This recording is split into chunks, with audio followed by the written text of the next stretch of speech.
আসসালামু আলাইকুম। আপনি স্টার ফিচার অথবা কন্টেন্ট মনিটাইজেশন পাইছেন কিন্তু ব্যাংক সেটআপটা দিতে পারতেছেন না, কোনো প্রবলেম নেই। আমি এই ভিডিওর মাধ্যমে সেই সমস্যাগুলো সলভ করব। সেক্ষেত্রে পে আউট আসতে হবে। আসার পরে এখানে আপনার ব্যাংক ইনফরমেশন দিতে হবে, ট্যাক্স ইনফরমেশন দিতে হবে। তো সেক্ষেত্রে ব্যাংক অ্যাকাউন্ট লাগবে, তারপর টিন লাগবে। যদি আপনার টিন যদি না থাকে তো কোনো প্রবলেম নাই, আপনার ব্যাংক অ্যাকাউন্টও না থাকে সেক্ষেত্রেও প্রবলেম নাই। আপনাকে একটা ফ্রি ব্যাংকের ব্যবস্থা করে দেব। মানে আমরা পুরো সেটআপটাতে কোনো টাকা ইনভেস্ট করব না। সেক্ষেত্রে ইসলামী ব্যাংকের যে সেলফিনটা আছে আমরা সেটা ব্যবহার করব। আপনার সেলফিনটা সম্পূর্ণ ফ্রি, এটার আপনার কোনো মাসিক অথবা বাৎসরিক কোনো চার্জ নেই। তারপর ইসলামী ব্যাংকের বুথ থেকে টাকা তুলতে পারবেন, সেক্ষেত্রে কোনো চার্জ নেই, মানে পুরোটাই ফ্রি। তো আপনার সেলফিনটা ডাউনলোড দেবো আমরা। তো আপনার সেলফিনটা ডাউনলোড দিবেন, তারপর দেওয়ার পর বিকাশ, তারপর রকেটের মতো করে অ্যাকাউন্ট করতে হবে আপনাকে। হচ্ছে জিনাটা কিন্তু এখানে ছবি দিয়ে দিচ্ছে। তারপর অ্যাকাউন্টটা যখন শেষ হবে তখন এই যে এরকম একটা ডিসপ্লে আসবে।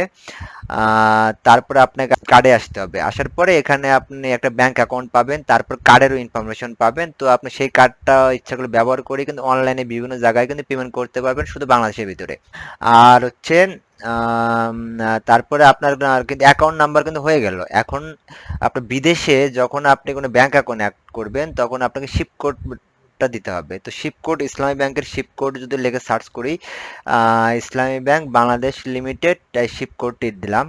তো এই দেখেন, এই যে আইবিবিএল, এই যে ইসলামী ব্যাংকের হচ্ছে আইবিবিএল, তারপরে বিডিডিএইচ, এই যেটা হচ্ছে মেন কোড।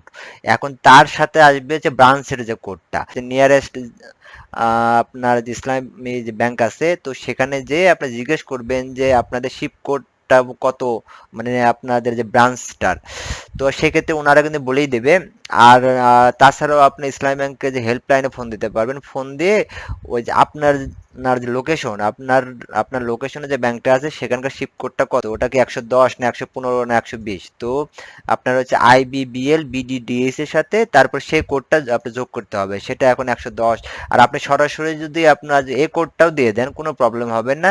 এই সরাসরি আপনার ফেসবুক যখন আপনাকে টাকা সেন্ড করবে তখন এই যে ইসলামপুর আপনার রোড যে ঢাকার, আপনার কিন্তু সেই আপনার সরাসরি ব্রাঞ্চে টাকাটা যাবে। যাওয়ার পরে আপনার ইসলামী ব্যাংকের মাধ্যমে আপনার সেলফিনের যে অ্যাকাউন্টটা আছে সেই অ্যাকাউন্টের ভিতরে টাকাটা ঢুকাই দেবে, মানে কোনো প্রবলেমই হবে না। তো এটা আমার ছোট ভাইয়ের অ্যাকাউন্ট, এখন যেহেতু তার একটা ব্যাংক অ্যাকাউন্ট আছে সেহেতু সেটা ব্যবহার করব। তো এখানে ফিনিশ সেটআপটাও লেখা থাকতে পারে, অথবা ফোনে আপনার কন্টিনিউ লেখা থাকতে পারে যে এর অ্যাকাউন্টে কি হয়েছিল, সময়সীমা পার হয়ে গেছে কিন্তু সেটআপটা এখনো দেওয়া হয়নি। এই যে আপনার কিন্তু সে কিন্তু স্টারের কিন্তু ফিচারটা পাইছে। তো আমরা সেক্ষেত্রে ফিনিশ আপনার সেটআপ অথবা কন্টিনিউ চাপ দেবো, দেওয়ার পরে কিন্তু এটা আসবে। তো আগে বলে রাখি, যদি আপনার সময়সীমা পার হয়ে যায় অথবা আপনার টিন নেই, সেক্ষেত্রে হচ্ছে না, সেক্ষেত্রে আপনি এই যে গেট হেল্পে আপনারা একটা ক্লিক করবেন, তারপর মেইলে যে 1 থেকে 2 দিনের মতো সময় লাগবে। এখানে আপনার এখানে বিস্তারিত লিখবেন যে আপনার যদি মানে সময়সীমা পার হয়ে যায় থাকে, আপনি সেটা লিখবেন যে এই কারণে আপনার সময়সীমা পার হয়ে গেছে, আপনি সেটআপটা করতে পারেননি, অথবা আপনার টিন আর নেই, আপনি W8 এর মাধ্যমে করতে যাচ্ছেন। তো আপনার যেটাই সমস্যাটা হোক, আপনার টিনের কারণে হলে সেটা লিখবেন যে টিন নেই, আমি W8 এর মাধ্যমে করতে যাচ্ছি। আর যদি সেটআপের সময়সীমা পার হয়ে যায় থাকে সেক্ষেত্রে বলবেন যে আমার একটা কজ এটারও সমস্যা ছিল যার কারণে করতে পারিনি। তো আপনি এটা চাইলেন তো ইংলিশে আপনি আপনার মতো করে লিখতে পারবেন, অথবা বাংলায় লিখে গুগল ট্রান্সলেটের মাধ্যমে আপনার কিন্তু ইংরেজি করে লিখতে পারবেন, অথবা যে কোনো একটা আর্টিফিশিয়ালকে বললেই হবে। ধরেন যে আমি মাইক্রোসফটেরটা বললাম, একেবারে বাংলায় লিখবো যে আহ, ধরেন সময়সীমা পার হয়ে গেছে যে আমি ফেসবুকে ফেসবুকে পেমেন্ট সেট আপ করবো কিন্তু সময় সীমা পার হয়ে হয়ে গেছে, তাই করতে পারছি না। আমি ফেসবুক সাপোর্টে ইমেইল করতে চাই। আহ, আমার প্রবলেম সলভ করার জন্য, যাতে আমি সেট আপ এ আচ্ছা যাতে আমি সেট আপে কোনো প্রবলেম ছাড়াই সম্পূর্ণ করতে পারি। বাস। এখন হচ্ছে এক বলবো হচ্ছে একটা ইংলিশে ইমেল লেখো। যে এটা আপনি যে কোনো আর্টিফিশিয়ালকে দিলেই হবে। আমি যদি চ্যাট জিপিটিকে দেই সেক্ষেত্রে হবে, চ্যাট জিপিটিকে দিলাম, মানে যাক দিবেন সেই লিখে দেবে। আপনার এই যে আপনার কিন্তু লেখা কিন্তু শুরু হয়ে গেছে।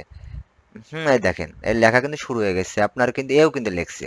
এই যে এখানে একদম পুরাটা একদম সুন্দর করে সাজায় দিছে। আর যেহেতু 200টা অক্ষর দিতে হবে সেহেতু আমার কিন্তু পুরা মেইলটা কিন্তু আপনার দিতে পারতেছি না, কারণ এর ভিতরে অতটা হবে না, সেহেতু আমার মেন টুকু শুধু নেব। মেন টুকু এখান থেকে কপি করে নিলাম। আর আপনার কিন্তু মেইলে চেক করতে হবে যে সবকিছু আপনার কি এখানে ঠিক আছে কিনা।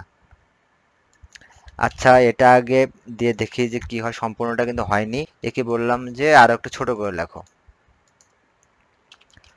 ছোট করে লেখো। হুম, হুম। আপনারা এই দেখছেন কত সুন্দর করে ছোট করে কিন্তু দিছে। তো এখন যদি পুরাটাই যদি নাম সহ যদি দেওয়া যায়, তো আপনার হলো 200। আর যদি 200 অক্ষরের মধ্যে আর না দেওয়া গেলে আমরা শুধু মেনটুকু দেবো, এতটুকু আমরা নিব, নিয়ে বাস এই যে সম্পূর্ণটা কিন্তু হয়ে গেছে। তো আপনার যদি সেটআপ হতে কোনো প্রবলেম হয় আপনি সেভাবে একটা রিকোয়েস্ট পাঠাবেন। এই যে এটা বলছে ডেডলাইনের কারণে হয়নি, তো আপনার যদি টিনের কারণে না হয়ে যায় সেটাও দিবেন। তো এই অ্যাকাউন্টে অলরেডি একটা প্রবলেম আছে, বিদায় আমি আগে একটা রিকোয়েস্ট পাঠিয়ে দিলাম।